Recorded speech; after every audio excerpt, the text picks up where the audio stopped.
Bismillahirrahmanirrahim. Assalamualaikum warahmatullahi wabarakatuh. Alhamdulillahi rabbil alamin wa kafa. Salawatullahi wa salamuhu ala khairil anamil mustafa sallallahu alaihi wa ala alihi wa sahbihi ajma'in. Sidang pendengar yang kami cintai karena Allah Subhanahu wa taala. Nasihat kita yang kedua untuk anak muda dari manusia terbaik sallallahu alaihi wasallam melalui hadis yang dikeluarkan oleh Al-Hakim, melalui hadis yang dikeluarkan oleh Tirmidzi dalam sunannya, hadis ke 2416 yang disahihkan oleh Syekh Albani rahimahullah taala dalam kitab as-sahihnya, hadis ke 946. Hadis ini melalui jalur Abdullah bin Mas'ud radhiyallahu anhu. Abdullah bin Mas'ud radhiyallahu anhu, beliau mengatakan bahwasanya Rasulullah sallallahu alaihi wasallam bersabda, "La tazulu qadama ibni Adam yaumal qiyamah min indi rabbih hatta yus'alu an khams." Sesungguhnya anak Adam itu kakinya tidak bergeser sedikit pun. Ini hari di mana pertanggungjawaban di hadapan Allah Subhanahu wa taala yang sangat mengerikan. Masyaallah muslimin rahimakumullah, sesungguhnya hari bertanggung jawab kepada Allah Subhanahu wa taala sungguh hari yang sangat menakutkan dan mengerikan. Orang-orang soleh saja khawatir dengan amalan-amalan mereka, khawatir dengan catatan-catatan kebaikan dan keburukan mereka, apalagi kita yang penuh dengan maksiat kepada Allah Subhanahu wa taala. Maka Rasulullah SAW mengkhabarkan tentang hari itu, hari di mana kita sedang bertanggung jawab kepada Allah Subhanahu wa taala. Tidak bergeming kaki kita, enggak bergerak sedikit pun. Sedangkan ketika itu entah berapa miliar manusia yang sedang berduyun-duyun bertanggung jawab di hadapan Allah Subhanahu wa taala, menanti, sedang berproses macam-macam bentuknya. Dan ketika itu Rasulullah SAW tidak bergerak sedikit pun kaki anak Adam sampai dia ditanyakan tentang 5 hal, kata Rasulullah SAW. 5 hal ini dirinci oleh Rasulullah SAW. Yang pertama, an umrihi fima afnah, terhadap usia yang Allah Subhanahu wa taala berikan kepadanya, dihabiskannya untuk apa? Dipunahkannya untuk apa? Difanakannya untuk apa? Apa dia habiskan waktu itu? Ini menunjukkan, lafaz ini sebenarnya menunjukkan bahwasanya alangkah banyaknya manusia yang lalai dengan waktu-waktu mereka. Maka Rasulullah SAW mengatakan fi ma'afnah, bagaimana dia memusnahkannya, menghabiskannya, memfanakannya. Seringnya kita lalai dengan waktu,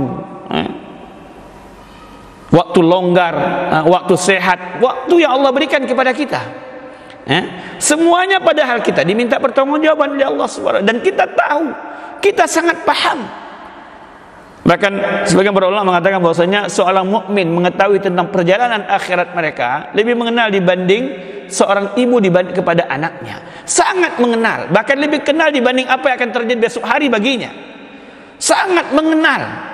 Dan ketika kita tahu bahwasanya kita akan berhadapan dengan Allah Subhanahu wa taala, di antara yang ditanyakan oleh Allah Subhanahu wa taala tentang usia, bagaimana kamu menghabiskannya? Bagaimana kamu musnahkan usia itu? Sedangkan usia itulah saham yang kau miliki untuk berbuat kebaikan kepada Allah Subhanahu wa taala, yang dengannya engkau berharap mendapatkan rahmat Allah setelah engkau melakukan asbab ketaatan. Engkau ambil asbab ketaatan agar dengannya engkau merayu rahmat Allah Subhanahu wa taala. Di mana itu? Di usia yang Allah berikan kepadamu. Bahkan wahai orang tua, ketika anda menginjak usia 60 tahun, Rasulullah SAW mengatakan sungguhnya Allah memberikan uzur sampai usia 60. Untuk orang kadang dia bermaksiat, kadang dia taat, kadang bermaksiat, masih diberikan kelonggaran. Begitu dia sudah masuk usia 60 tahun, anda tidak punya kelonggaran sedikit pun. Sudah sangat kurang ajar seorang kalau sudah usia 60 tahun tidak juga dia taat kepada Allah Subhanahu wa taala. Maka kita waliyadzubillah bermohon kepada Allah agar dijauhkan orang-orang yang tidak pandai menghabiskan usia-usia tuanya. Maka Rasulullah SAW mengatakan, ingat, sesungguhnya engkau akan ditanya oleh Allah Subhanahu wa taala tentang usia yang Allah berikan kepadamu, bagaimana kamu habiskan. Yang kedua pertanyaannya tentang nasihat Rasulullah SAW kepada anak muda. An syababihi fima ablah. Kalau di usia Rasulullah SAW mengatakan terhadap usia dia habiskan untuk apa, terhadap masa muda dia isi dengan apa. Perhatikan bagaimana Rasulullah SAW memilih kalimat. Maka Rasulullah SAW itu sangat cerdas dalam memilih kalimat. Bagaimana dia mengisinya. Karena masa muda adalah masa di mana peluang untuk mengisi kebaikan-kebaikan itu sangat besar.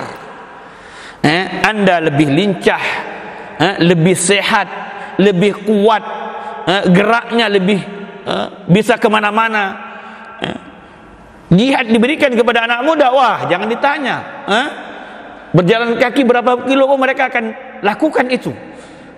Maka anak muda, maka Rasulullah SAW mengatakan tentang masa mudanya, padahal masa muda ini bagian daripada usia, tetapi Rasulullah SAW menyebutkan khusus masa muda, menunjukkan bahwasanya masa muda itu sesuatu yang spesial.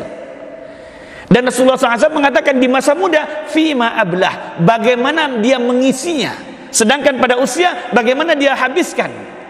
Kenapa pada kalimat syabab, kalimat muda, Rasulullah SAW dia isi dengan apa? Nah, ini menunjukkan bahwasanya mengisi masa muda itu dengan ketaatan kepada Allah Subhanahu wa taala sangat dihargai oleh syariat. Sehingga Rasulullah SAW mengatakan terhadap masa muda kalian Allah akan tanya, kalian isi dengan apa? Karena dialah usia emas, usia seluruh kebaikan dan keburukan bisa kalian lakukan. Sebagaimana kalian bisa melakukan ketaatan yang sangat besar, di waktu yang sama waliyadzubillah kalian bisa melakukan keburukan yang sangat besar. Kemudian yang ketiga Rasulullah SAW mengatakan wa malihi min aina iktasabahu, dan hartanya dari mana dia dapatkan. Dan biasanya di masa muda harta itu Allah longgarkan. Berapa banyak pengusaha kita lihat usia 30, 40, 50, mereka Allah berikan nikmat yang besar. Maka Rasulullah SAW kata, dan tentang hartanya dari mana dia dapatkan, menunjukkan masa muda Anda harus awas bagaimana Anda mendapatkan harta Anda. Halalkah dia, ribakah dia, zalimkah dia, semua akan diminta pertanggungjawaban dari Allah Subhanahu wa taala. Kemudian wa fima anfaq, maka para ulama mengatakan bahwasanya harta ini urusannya lebih berat. Kenapa? Karena pertanyaan terhadap harta bagaimana mendapatkannya, kemana perginya, bagaimana Anda menginfakkannya itu ditanyakan oleh Allah Subhanahu. Bukan harta itu kan titipan kepada kita, bukan sembarang boleh kita lakukan. Boleh kita berikan kepada siapa saja, boleh kita habiskan, bukan. Semuanya diminta pertanggungjawaban. Anda beli garam saja akan diminta pertanggungjawaban, apalagi Anda menghabiskan untuk kongko-konto, untuk diskotik waliyadzubillah, untuk hal-hal yang naudzubillah min dzalik. Perhatikan, jangan sepelekan itu. Jangan dikatakan saya masa muda masih bisa, nanti tua saya bertobat. Enggak ada. Berapa banyak kita dapatkan orang tidak sempat tua, dia telah meninggal. Orang-orang lebih baik daripada Anda telah meninggal di masa mudanya. Tidak ada jaminan bahwasanya kita dengan kemaksiatan yang kita lakukan kemudian kita akan diberikan usia panjang oleh Allah Subhanahu wa taala. Kalau ada yang diberikan usia panjang, bersyukurlah kepada Allah Subhanahu wa taala. Yang terakhir Rasulullah SAW mengatakan wa madza amila fi ma'alim, terhadap ilmu yang Allah Subhanahu wa taala berikan kepada kita, terhadap ilmu yang Allah Subhanahu wa taala berikan kepada kita, sudahkah kita amalkan? Maka penting untuk kita ingatkan bahwasanya ilmu itu tentang seberapa kita amalkan, bukan tentang seberapa sekopah yang kita kuasai. Sekarang ini Google lebih pandai daripada kita. Tetapi bagaimana kita mengamalkan ilmu itu? Andaikan sedikit kita amalkan, jauh lebih mudah dipertanggungjawabkan di hadapan Allah Subhanahu wa taala dibanding banyak sulit kita pertanggungjawabkan. Sehingga para ahli bahasa mengatakan al-ilmu bila amalin kasyajari bila thamarin. Ilmu tidak punya amal seperti pohon yang tidak berbuah, tidak bermakna dia. Maka perhatikan nasihat Rasulullah SAW, 5 hal yang nasihatkan Rasulullah SAW ini. Mudah-mudahan Allah Subhanahu Wa Taala menjadikan saya dan anda semua adalah bagian daripada kelompok manusia yang betul-betul memperhatikan tentang masa usianya, tentang masa mudanya, tentang harta bagaimana mendapatkannya, tentang bagaimana membelanjakan hartanya, dan tentang ilmu yang Allah berikan bagaimana kita mengamalkan di sisi Allah Subhanahu Wa Taala. Subhanakallah bihamdik, asyhadu an la ilaha illa anta, astaghfiruka wa atubu ilaik. Assalamualaikum warahmatullahi wabarakatuh.